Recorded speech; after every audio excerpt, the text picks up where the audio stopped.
అందరూ ఎలా ఉన్నారు? బాగున్నారా? సో ఇప్పుడైతే సమ్మర్ స్టార్ట్ అయిపోయింది ఆల్రెడీ. సో ఇక్కడ చూస్తే మనకు మామిడికాయలు దొరుకుతూ ఉంటాయి కదా. ప్రతి ఒక్కరు మామిడికాయతో ఆవకాయ అలాంటివి పెట్టుకుంటూ ఉంటారు. తీపి ఆవకాయని, ఊరగాయని, డిఫరెంట్ టైప్స్ ఆఫ్ పచ్చళ్ళు అయితే పెట్టుకుంటూ ఉంటారు. సో అంటే మనకు సమ్మర్లో మాత్రం మామిడికాయ దొరుకుతుంది, మిగతా టైంలో దొరకదు కదా. సో అందుకని ఆవకాయ కోసం అని చెప్పేసి ఈ దోసకాయ ఉంటుంది కదా, ఈ దోసకాయ ఆవకాయతో ఇప్పుడు మనం పెట్టుకోబోతున్నాము. ఈ పచ్చడి నిల్వ ఉంటుంది. ఎంత ఉంటుంది అత్తమ్మ? ఎన్ని రోజులు నిల్వ ఉంటుంది? ఇది ఒక నెల కానీ 2 నెలల వరకు మంచిగా నిల్వ ఉంటుంది అన్నమాట. సో చాలా టేస్టీగా కూడా ఉంటుంది. మన మామిడికాయతో పాటు మీరు ఒకసారి ట్రై చేసి చూడండి, చాలా బాగుంటుంది ఈ దోసకాయ ఆవకాయ. ఇది ఎలా పెట్టాలి అనేది నేను మీకు చూపిస్తాను. చాలా సింపుల్ ప్రాసెస్, పెద్దగా ఏమి ఉండదు. కాకపోతే టేస్ట్ కూడా చాలా బాగుంటుంది.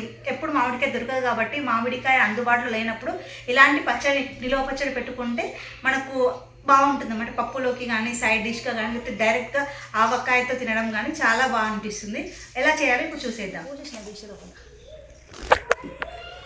సో ఈ విధంగా దోసకాయని 2 ముక్కలుగా అయితే కోసేసాము. ఆ తర్వాత గింజలన్నీ ఈ విధంగా తీసేసేయాలి, లోపల ఉన్న ఈ సీడ్స్ అన్నీ.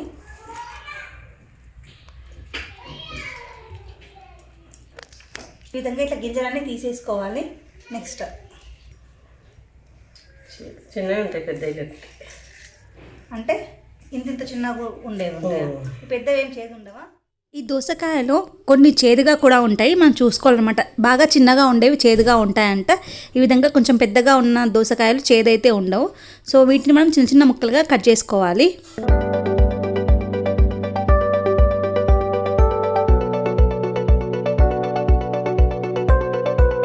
అయితే ఈ ఆవకాయ పెట్టుకోవడానికి ముందే మనం ఈ విధంగా కొన్ని మెంతులు మరియు జీలకర్రని వేయించుకోవాలి. ఆ తర్వాత కొన్ని పచ్చి ఆవాలు తీసుకొని అందులోనే ఈ మెంతులు జీలకర్ర కూడా వేసి మిక్సీకి అయితే పట్టి పొడి చేసి పెట్టుకోవాలన్నమాట.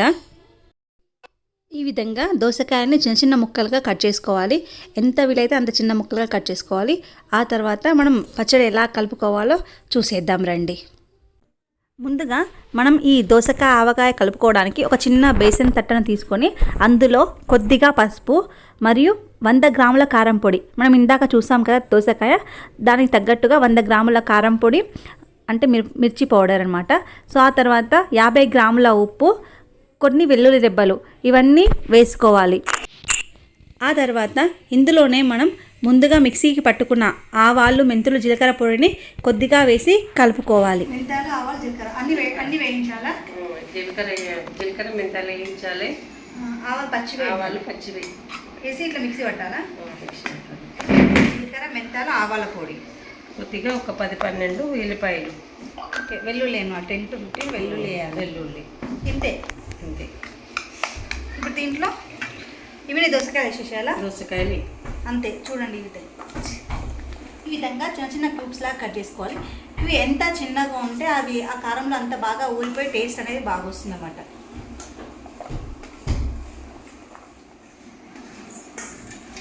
సో ఈ విధంగా కారం అయితే అయింది.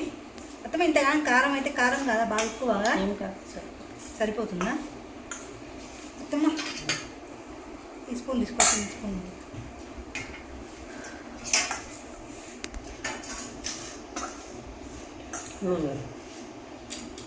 సో ఇందులో ఆవాలు, జీలకర్ర, కొద్దిగా వెల్లుల్లి వేసి పోపు అయితే పెట్టుకున్నాము.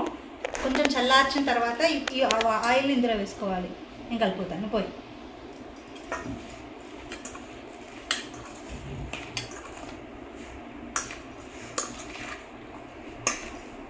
సో స్మెల్ అయితే ఇప్పుడే చాలా బాగా వస్తుంది కదా, వేడి నూనెలో ఆవు పొడి వేయడం వల్ల. ఒకవేళ ఉప్పు తక్కువైతే బూజు వస్తుంది కదా ఇది.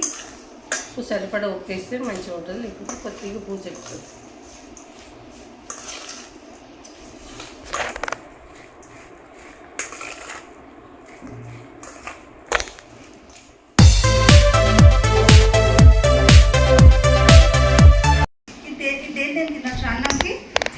అన్నంకి సూపర్ ఉంటుంది. వేడి అన్నంలో కొంచెం నెయ్యి వేసుకొని ఈ దోసకాయ పచ్చడి తింటే చాలా టేస్ట్ ఉంటుంది. ఇదేంటి?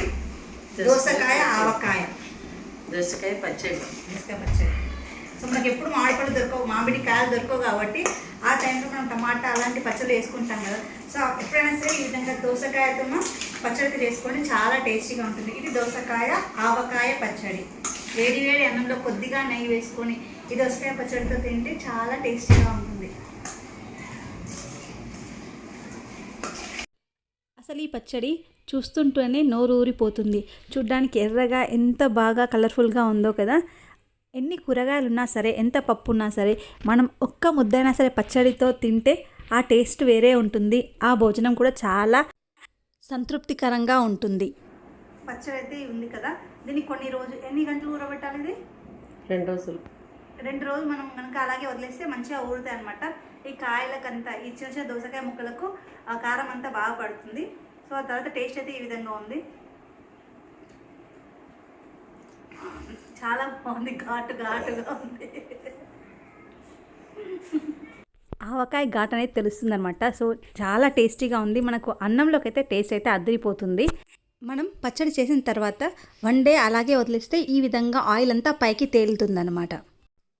ఆ తర్వాత ఈ పచ్చడిని తీసుకొని ఒక జాడీలో పెడితే సరిపోతుంది. సో దాదాపు ఇది 15 నుంచి 1 నెల వరకు కూడా నిల్వ ఉంటుంది. చాలా టేస్టీగా ఉంటుంది. మనం వేడివేడి అన్నంలో తింటే కనుక టేస్ట్ అనేది చాలా బాగుంటుంది. అండ్ చాలా ఈజీ ప్రాసెస్. మనకు ఎప్పుడు దోసకాయ అయితే దొరుకుతూ ఉంటుంది కదా. సో అప్పుడప్పుడు ఇలాంటి పచ్చడి చేసుకుంటే మనకు కూడా వెరైటీగా ఉంటుందన్నమాట.